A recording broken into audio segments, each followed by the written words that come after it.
5 sur 7 matin, bienvenue au forum de discussion, bienvenue au débat matinal. Une femme sur 4 a déjà créé son entreprise en Afrique, d'après une étude donc de l'Institut Roland Berger. Sur nos terres, où le salariat est l'exception et non presque la norme, elles s'inventent donc un business à leur portée qui apporte une solution aux lacunes de l'offre locale. Comment s'explique alors ce remarquable dynamisme des Africaines au-delà des statistiques, de ces chiffres qui écornent l'image traditionnelle que l'on a d'elles? Quelle est la réalité, le quotidien de ces guerrières qui malgré tout peinent à trouver des financements dans un milieu encore très masculin? Entrepreneuriat au féminin, le sujet justement est donc au cœur de ce forum de discussion. Et pour en parler, deux dames sur ce plateau, Madame Morissette Sena-Toforosu, elle est entrepreneur. Bonjour et bienvenue. Bonjour monsieur. Comment allez-vous? Je vais bien chez vous. Ça va, un plaisir donc de vous recevoir sur ce plateau. Bien. Et ce matin, vous êtes en face de Madame Ayodele Oyen. Elle est formatrice et consultante sur les questions d'accès au financement, présidente de WIN, c'est le Women Impact Network. Bonjour et bienvenue. Bonjour monsieur, merci pour l'invitation. Ben, le plaisir est partagé. Alors, Madame Toforosu, vous êtes entrepreneur. Ça fait combien de temps que vous êtes lancée dans l'entrepreneuriat? Ça fait 2 ans. 2 ans. Et qu'est-ce que vous faites? Je suis Madame Morissette Toforosu, je suis sage-femme diplômée d'État et je suis entrepreneur. Je fais la fabrication de biscuits en général. Nous faisons des biscuits personnalisés et des biscuits non personnalisés. Nous faisons des biscuits personnalisés sur lesquels vous pouvez écrire ce que vous voulez. On peut écrire tout ce qu'on veut. On peut mettre le logo, on peut mettre des photos également. Nous faisons des biscuits simples, différentes saveurs, chocolat, vanille, coco, citron, cannelle. D'accord.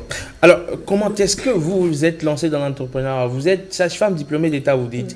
Vous exercez déjà en tant que sage-femme. Alors, vous aurez pu vous dire, bon, ça va, je suis salarié, tranquille, je vais me contenter d'accoucher des bébés. Et puis, bon, franchement, ça va. Pourquoi est-ce que vous avez décidé de vous lancer après dans l'entrepreneuriat? C'est pour être plus indépendante et avoir beaucoup plus de moyens parce que j'ai beaucoup de responsabilités. Donc, si je me suis lancée dans l'entrepreneuriat, c'est déjà parce que je voulais faire quelque chose de différent. Je voulais faire quelque chose de différent et c'est pourquoi j'ai choisi les biscuits personnalisés. Parce que beaucoup ne le font pas. D'accord. Et c'est pour apporter quelque chose de positif aussi et tout. Voilà. Alors, Madame Ayodele, est-ce que c'est suffisant, être indépendante financièrement, avoir son indépendance financière, est-ce que le motif est suffisant pour se lancer dans l'entrepreneuriat? Merci monsieur, c'est un motif très valable et qui pèse dans la balance parce qu'aujourd'hui nous visons tous l'indépendance financière, que nous soyons dans le salariat ou l'entrepreneuriat. Nous sommes dans un écosystème où beaucoup sont obligés de se tourner vers l'entrepreneuriat faute d'emplois décents qui pourraient nous permettre vraiment de subvenir en entièreté à nos besoins. Et donc je pense que c'est un motif valable, surtout quand on se fait accompagner et qu'on a un objectif bien déterminé. Alors, quelles sont les difficultés que vous rencontrez? Je rappelle que vous faites des biscuits de façon artisanale, c'est ça? Oui. Qu'est-ce que ça veut dire?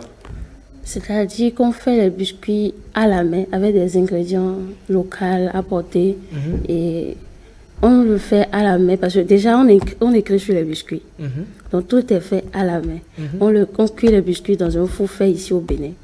Donc ça limite un peu la production vu que on a besoin de plus de main d'œuvre.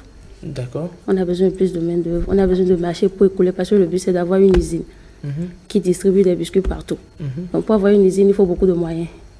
Donc nous rencontrons des difficultés au niveau du personnel, au niveau de l'écoulement du produit et au niveau du financement parce que le but c'est d'avoir une usine.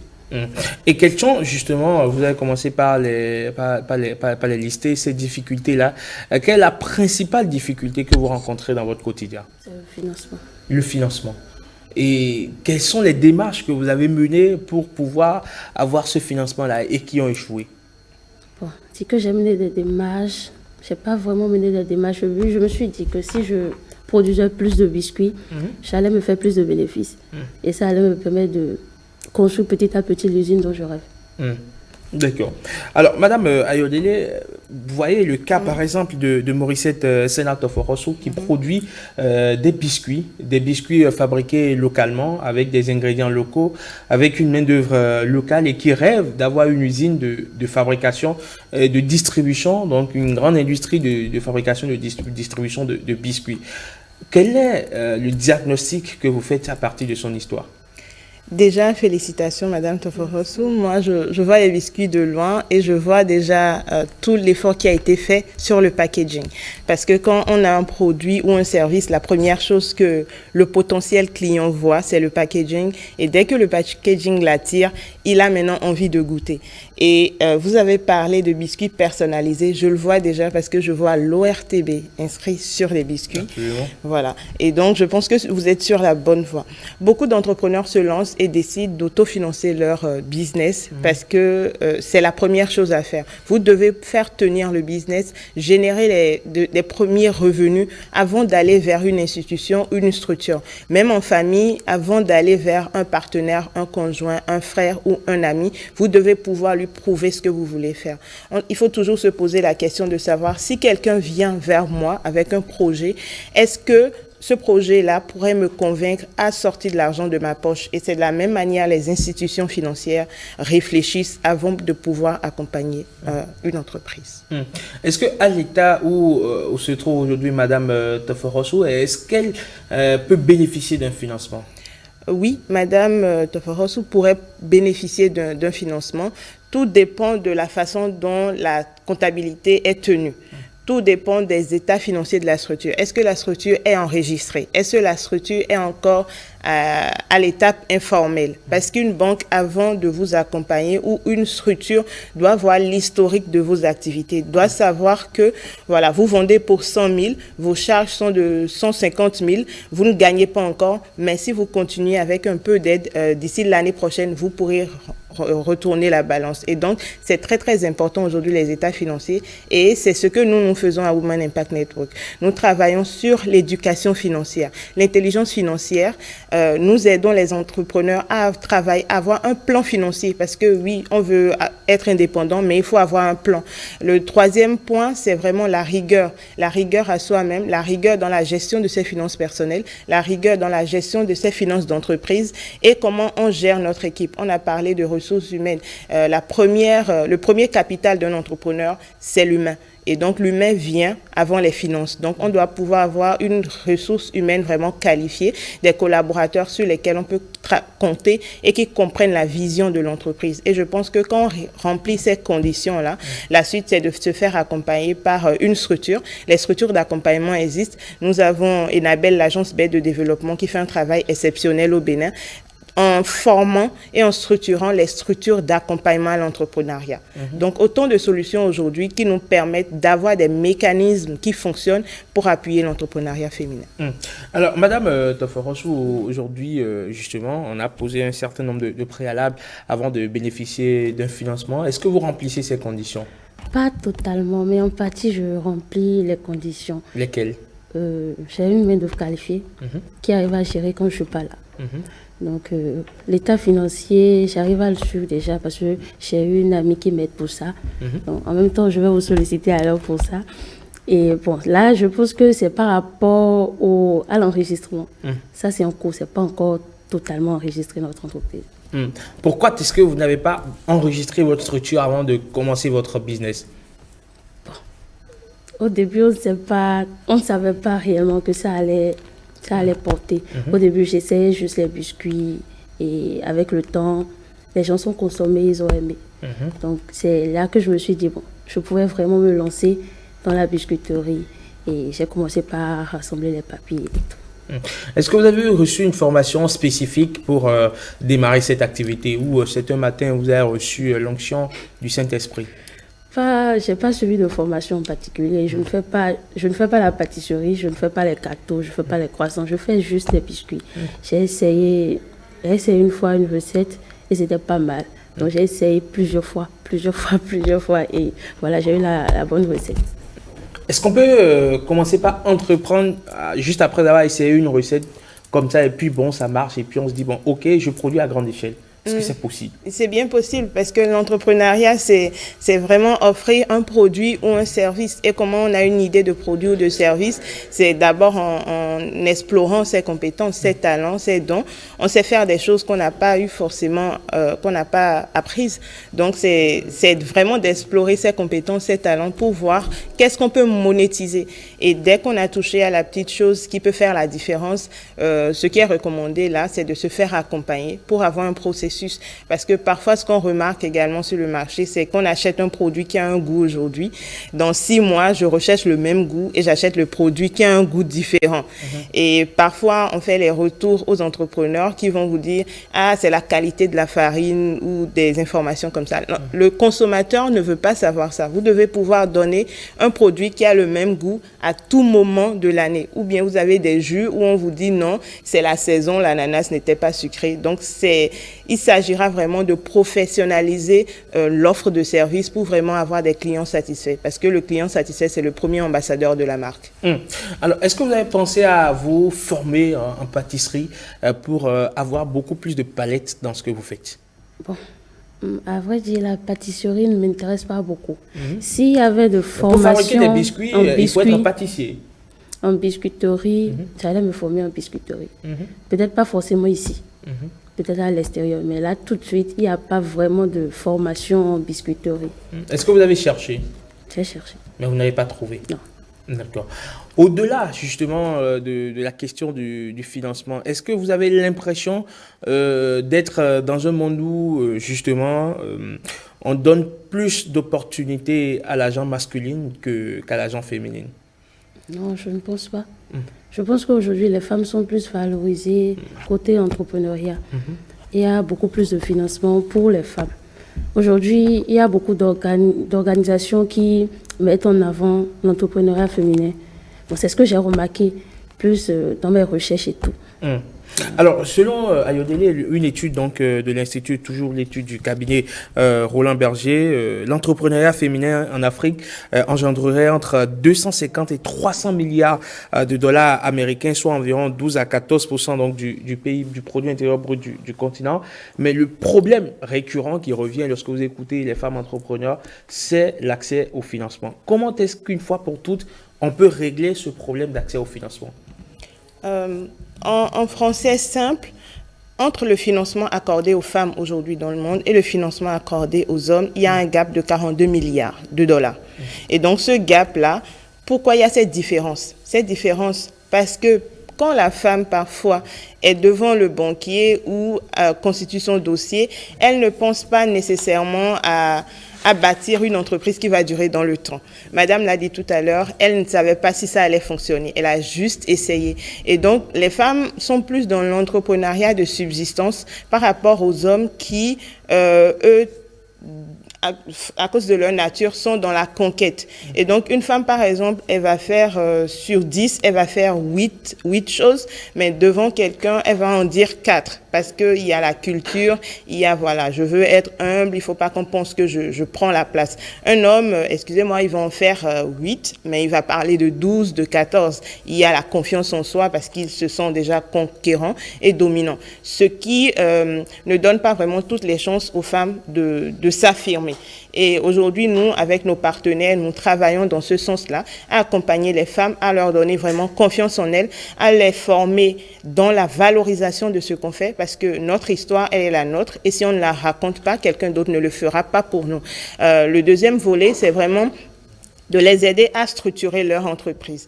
On a parlé tout à l'heure de l'importance de se formaliser. Mais à quel moment se formaliser? On ne peut pas avoir une idée aujourd'hui et se formaliser dès le lendemain parce qu'un an plus tard, les impôts seront là. Et donc, il faut toujours tester son idée, voir ce qui fonctionne, avoir les retours des consommateurs, améliorer pour avoir un produit plus ou moins vendable.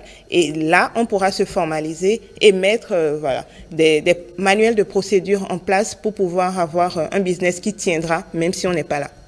Alors, on sait qu'on est sur un continent où les barrières sociologiques sont encore assez énormes. Lorsque vous êtes une femme et vous voulez justement vous imposer dans la société, vous avez une grande vision. On commence par vous, justement, à la limite, vous casser. Ah non, écoute, tu es une femme, machin, une femme, voilà, le foyer, nanani, nanana. Il y a ces barrières sociologiques-là qui continuent de plomber le moral de ces femmes entrepreneurs qui, ma foi, malheureusement, décident de rester dans le minimalisme alors qu'elles pourraient exploiter leur potentiel. Est-ce que vous êtes déjà confronté à ce genre de situation où tout le monde autour de vous vous applaudit? Ah, écoute, Morissette, c'est bon ce que tu fais, va nous conquérir le monde, vend tes biscuits partout jusqu'aux États-Unis. Bon.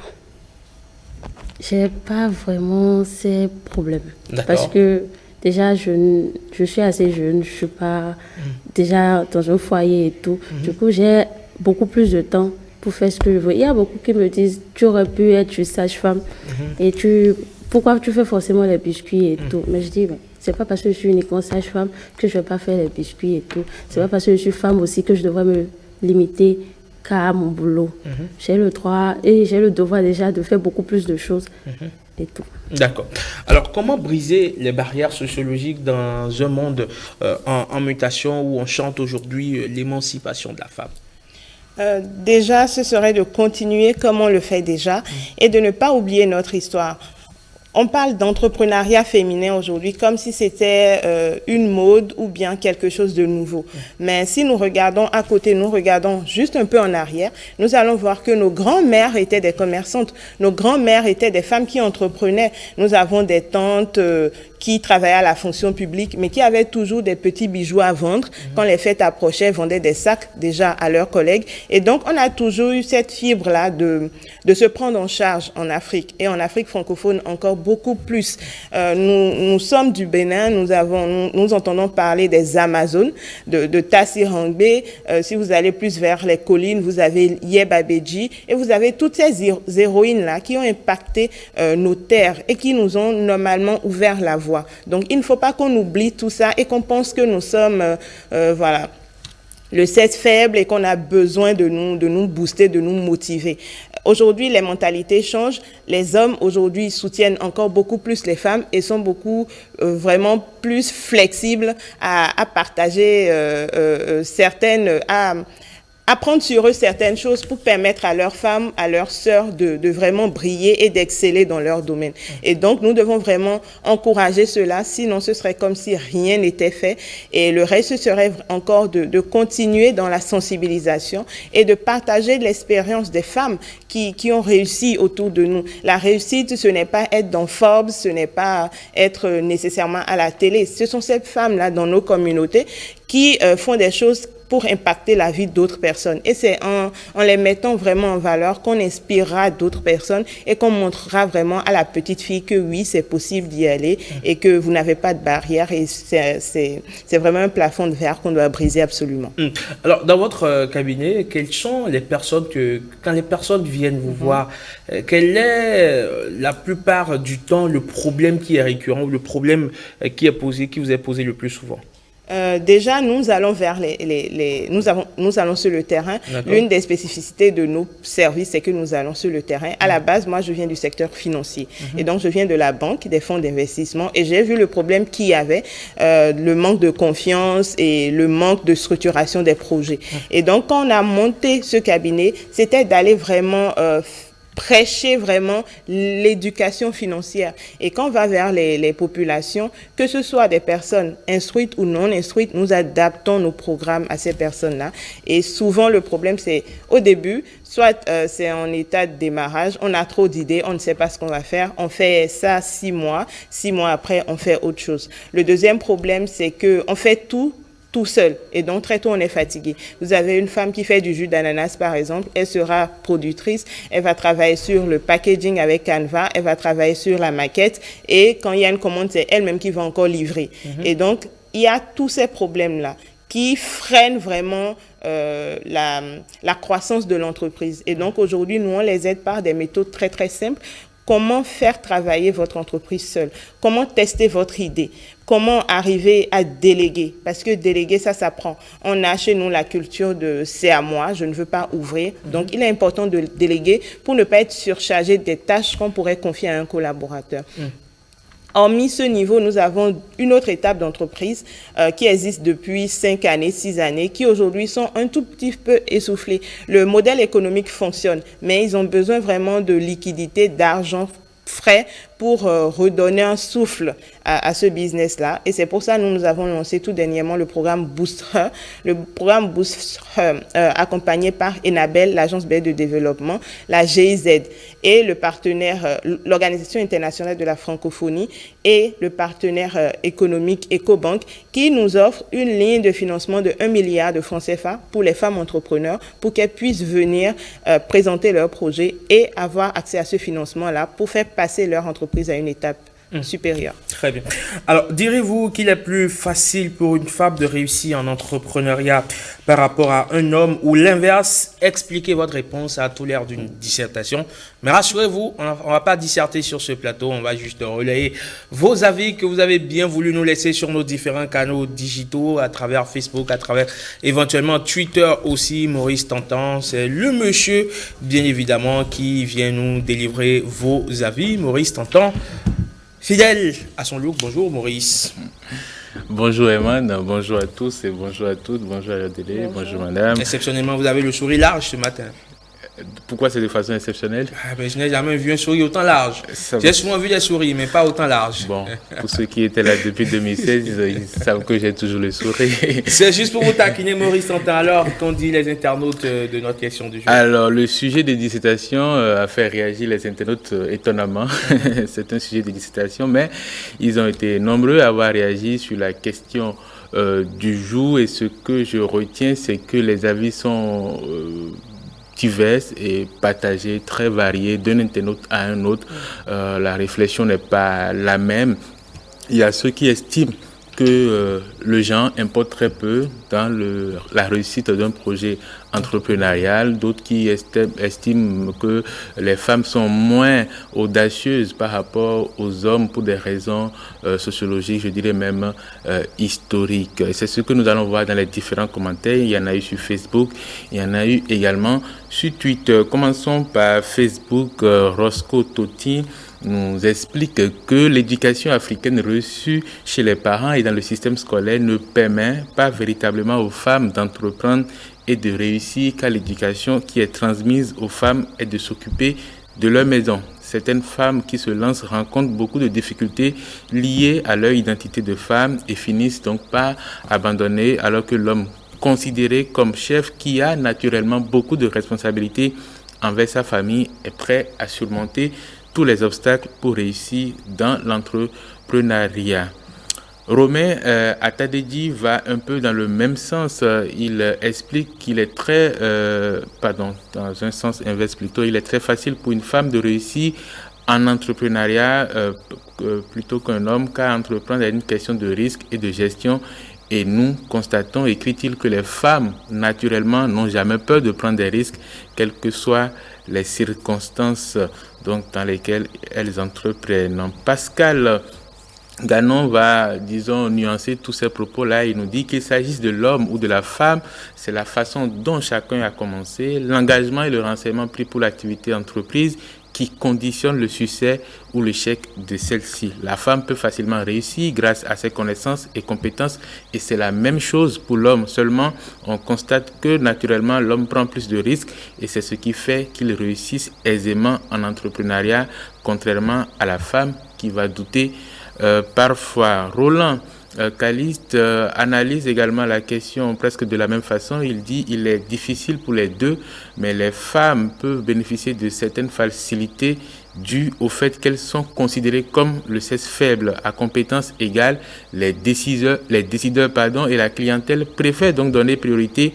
aux femmes. Cependant, il faut relativiser, car certaines femmes dynamiques ont acquis leur prospérité au mérite en défiant tout le monde. En conclusion, écrit-il, si le choix est fait par passion, le genre importe peu pour le succès. On va terminer avec le commentaire de Zinvo Edo Parfait. Il a écrit sur Twitter, il nous dit: se lancer dans sa propre entreprise est un pari audacieux. Il faut mettre en place une stratégie infaillible pour le réussir. Le secret de la réussite consiste donc à privilégier un besoin non comblé. Il n'est pas souvent lié aux gens. Cependant, conclut-il, les femmes manquent parfois d'audace. Voilà ce que nos amis internautes ont dit sur la question du jour de ce mercredi. Voilà. Très bien. Alors Maurice, vous restez avec nous, vous ne partez pas, le temps de prendre l'avis de Morissette sur la question. Alors Morissette, est-ce que vous êtes d'accord avec les internautes qui pensent que les femmes manquent parfois ou souvent d'audace? Pas tout le temps. Pas tout le temps. C'est vrai que pour l'entrepreneuriat, quand on est femme, souvent il y a des barrières. Déjà, il y a la maternité. Si tu as une activité montante et que tu tombes enceinte et que c'est une grossesse difficile, ça t'empêche un peu de continuer ce que tu es en train de faire. Pour les hommes, il n'y a pas de maternité. Du coup, ils peuvent continuer normalement. Donc ça, c'est quelques barrières déjà. Les femmes manquent d'audace, ça dépend de la perception et ça dépend de chaque femme en fait. Moi, par exemple, je ne manque pas d'audace. Du coup, je ne peux pas dire que toutes les femmes manquent d'audace. Vous irez au bout de vos rêves. Forcément. Forcément. Donc, c'est déjà ce que je pense. Les hommes et les femmes peuvent entreprendre et réussir. Ça dépend de l'éducation, de l'engagement et des compétences de chacun. Est-ce que vous êtes déjà arrivé de dire, bon, ok, c'est bon, je vais laisser tomber mon métier de sage-femme et me consacrer, je vais dire, entièrement et pleinement à ce que je fais, ma seconde passion, qui est la fabrication de biscuits? J'y ai pensé, j'y pense beaucoup. Mais bon, je ne veux pas laisser juste ça comme ça. Je veux me préparer réellement pour ne pas regretter d'avoir laissé mon métier pour les biscuits. Le but, c'est de continuer, toujours pas étudier. Donc, le but, c'est de faire un master. Donc, pour faire le master, je dois forcément arrêter de travailler. Donc, pendant que je suis en train de faire le master, j'aurai plus de temps pour me consacrer aux biscuits, avant de voir si je vais continuer forcément pas travailler. En clair, vous êtes encore dans la période d'indécision. Voilà. Comment est-ce qu'on explique ce cas? C'est humain et c'est la gestion des risques. Il faut mesurer, il ne faut pas mettre... il ne faut pas mettre les deux pieds dans le marigot, comme on dit. Il faut sonder et il faut surtout se préparer. Parce que dans l'entrepreneuriat, vous n'avez pas de revenus, c'est vous qui payez des salaires. L'argent ne rentre pas au début, même quand vous faites des ventes, vous réinjectez dans le business. Donc l'idée, c'est vraiment sécuriser, se préparer financièrement. Et on n'en parle pas souvent, mais l'un des maux dont souffrent les entrepreneurs, c'est la charge mentale et tout. Et elle est très, très lourde, surtout quand la question du financement entre en jeu, quand vous n'arrivez pas à payer les salaires, quand vous n'arrivez pas à acheter de lait pour votre bébé, quand votre parent est malade, vous n'arrivez pas à acheter les médicaments de la tension, c'est stressant. Et donc, il faut toujours sécuriser ses arrières. Et moi, je dis toujours que la meilleure manière d'entreprendre, c'est d'abord de travailler et de construire une épargne. Ça nous permet vraiment d'être rassurés et de ne pas être stressés, de pouvoir affronter tout ce qui nous vient et de surtout réussir en entrepreneuriat. Est-ce qu'en ayant, on va dire, une profession et un entrepreneur à côté, est-ce que cela ne limite pas un peu, je vais dire, les ambitions de l'entrepreneur en se disant, ok, j'ai peut-être un salaire qui va rentrer à la fin du mois. Est-ce que cela ne constitue pas un frein à l'éclosion de son entreprise? Elle prendra pas beaucoup de risques. Elle se dira, bon, il faut mesurer les risques. Tout le temps être dans un numéro d'équilibriste. Tout dépend. Et ce que moi je dis aujourd'hui, c'est qu'il ne faut pas vendre l'entrepreneuriat comme un ticket loto gagnant. Et moi, je recommande aux gens, si vous avez un emploi et que vous êtes bien payé, s'il vous plaît, n'allez pas démissionner pour poursuivre un rêve d'entrepreneur. Tous ceux que nous voyons qui réussissent en entrepreneuriat ne réussissent pas nécessairement par ce que nous voyons qu'ils vendent. Ils ont d'autres compétences ou bien ils ont d'autres personnes qui les soutiennent. Et si je viens d'une famille où j'ai déjà 10 millions dans mon compte en banque et que quelqu'un d'autre vient d'une famille où il n'a rien et on dit lâchons tout, lançons dans l'entrepreneuriat, on n'a pas les mêmes acquis. Donc, il faut vraiment être objectif et savoir ce qu'on veut. Est-ce que je veux être populaire? Est-ce que je veux être indépendante financièrement? Est-ce que je veux créer de la richesse? Et en fonction de nos objectifs, on y va. Maintenant, si c'est pour la visibilité, si c'est les photos ou être entrepreneur de l'année, avoir des trophées, et si on n'a rien dans son compte également, le choix est vite fait. Maurice, t'entends, alors que dire du Success Stories qui nous sont vendus, il a démissionné, il a poursuivi son rêve, aujourd'hui il brasse des milliards. On entend souvent de ce genre d'histoire et forcément, lorsqu'on lit ces personnes-là qui ont réussi et qui impactent positivement leur communauté, on a peut-être envie de faire comme elle, on se dit, le salut se trouve peut-être dans la démission de mon emploi et dans la création de ma propre richesse. Moi, déjà, je ne suis pas entrepreneur, même si j'en fréquente beaucoup. Je dirais que chaque histoire est unique. C'est unique et il ne faut pas regarder les autres et dire je peux le faire aussi. Il faut vraiment se préparer si on veut franchir le pas. Et aussi, il faut interroger la réalité des choses. Parce que le storytelling, tout le monde peut le faire. Vous savez, je regarde beaucoup, j'ai arrêté un peu maintenant, mais sur LinkedIn, par exemple, sur un réseau social comme LinkedIn, il y a un storytelling qui est très fort. Les gens vont là-bas, écrivent quelqu'un qui, je sais pas, qui gère un petit truc ou bien qui a un petit contrat, va faire un gros test. Vous allez penser que c'est l'entrepreneur de l'année, c'est la personne qui fait des milliards de francs CFA, mais ce n'est pas la réalité. Donc, entre le discours ou les histoires qu'on raconte et la réalité, il faut vraiment faire attention. Et aussi, la question de l'entrepreneuriat en Afrique, au Bénin aussi, d'une certaine façon, ça a été un peu une question piège. C'est-à-dire que les autorités, les pouvoirs publics, à un moment donné, incapables de gérer la question du chômage, on dit, bon, l'entrepreneuriat, c'est la solution. Et donc, on a envoyé plein de personnes là-bas. À un moment donné, il y a une dizaine d'années, voilà, il y a des rapports internationaux qui sont tombés aussi pour dire que voilà, c'est l'entrepreneuriat qui va sauver l'Afrique. Aujourd'hui, les gens sont en train de se remettre un peu, sont en train de revenir les pieds sur terre. Parce que j'ai vu beaucoup de personnes aussi démissionner des emplois salariés, se lancer dans l'entrepreneuriat et puis après ils sont repartis chercher un emploi.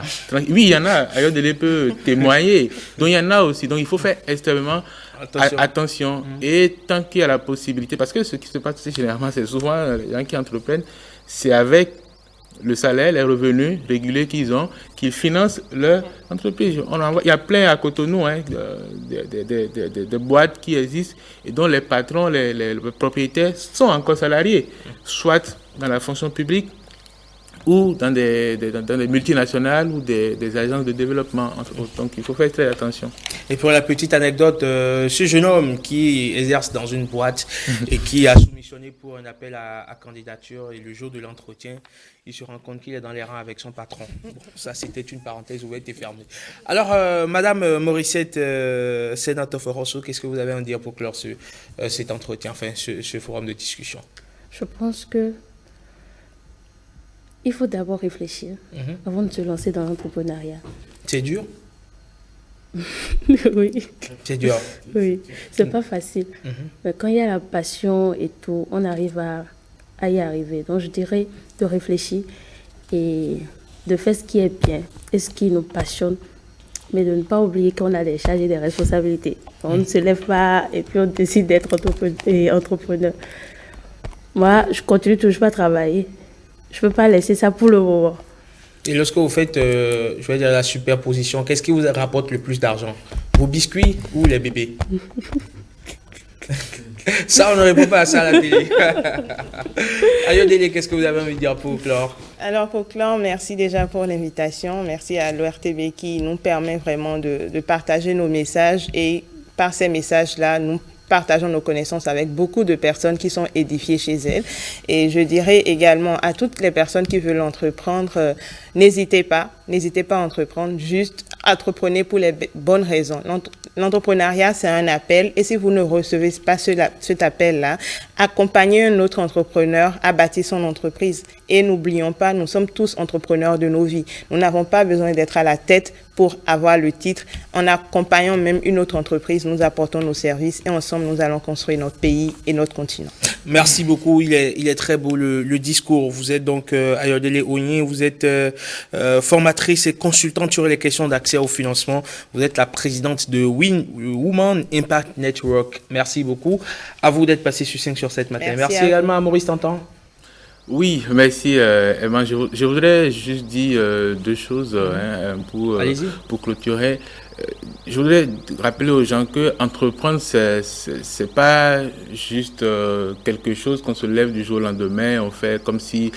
Parce que c'est la mode. Voilà, c'est la mode. Non, il y a des règles. Ici, il y a des codes. Et si on décide d'y aller, chacun est libre d'y aller, effectivement. Mais si on décide d'y aller, il faut se renseigner, il faut se former. J'ai écouté Ayodele parler de comptabilité, parler de gestion du personnel, etc., de la délégation, même des charges. Voilà. Donc, il faut se former. Il ne faut pas penser qu'on peut tout faire tout seul, bien que je suis entrepreneur, il suffit de le dire. Hein. Et puis, Morissette a parlé de charges. Quand vous entreprenez, il y a des charges, il y a une responsabilité sociale qui va directement avec l'entreprise que vous lancez. Si vous avez des gens avec qui vous travaillez et que vous ne les payez pas à la fin du mois, franchement, vous n'êtes pas un bon entrepreneur. Ce n'est pas la peine. Allez chercher du boulot vous-même et soyez honnête envers les gens avec qui vous êtes en relation. Parce qu'il y en a beaucoup qui disent qu'ils sont entrepreneurs, mais ils ne payent pas leurs salariés, ils ne payent pas leurs collaborateurs. Et ça, c'est un problème, vous voyez. Et puis, enfin, il y a les pouvoirs publics aussi qui doivent mettre en place, doivent continuer à améliorer le climat pour faciliter l'entrepreneuriat. Il ne suffit pas de lancer des discours aux jeunes, pas fuite de responsabilité, mais il faut vraiment mettre en place les éléments et le cadre qu'il faut dans tous les domaines législatifs et accompagnement financier aussi pour soutenir l'écosystème entrepreneurial. Merci beaucoup Maurice Tantan. Vous n'êtes pas entrepreneur, mais vous savez mieux que moi en tout cas sur la question. Merci. À demain. À demain sur 5 sur 7 matin. Allez, on va finir avec, bien sûr, les sports de Blaise Adanko. Il vient nous parler de la qualification du Sénégal à Dakar. On continue d'être en joie et Blaise Adanko nous dira tout de ce match fou entre les Lions de la Teranga et les Équatoriens. À tout de suite.